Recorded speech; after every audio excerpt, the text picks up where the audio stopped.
Dito nga guys, habang nasa mid lane kami na nakikipag-riot sa mga kalaban, si Tito Mubagang naman, unti-unti niya nang ginagawa yung maitim na balak niya dito sa bottom lane namin. Hindi ko pa nga siya napansin dito nung umpisa kasi nga busy kami makipag-riot dito sa mga kalaban. At akala ko nga talaga, tatapusin na kami ni Tito Bagang. Pero buti na nga lang nakauwi yung Aurora namin. Kaya hindi na nga natuloy yung maitim na balak ni Tito Bagang. At dahil nga napitas namin yung dalawa dito sa mga kalaban, hindi na nga kami nagdalawang isip na kunin yung Lord dito.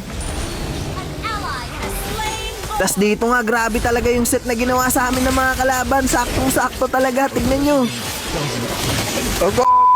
Buti na nga lang, ang ganda rin ng heal ng Estes namin at nakapag-counter set yung Aurora, kaya hindi ako masyado napuruan sa clash na yun. Ganda ng set nila.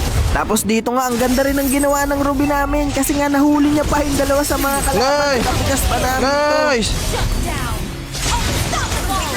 End.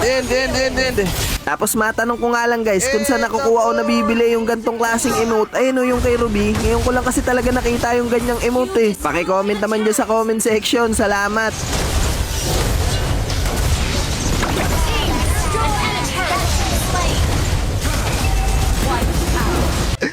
Yun, putik yan, ang ganda. Putik yan, ang ganda ng set. Ang ganda naman ng heal ni Estes. Swerte na mukha.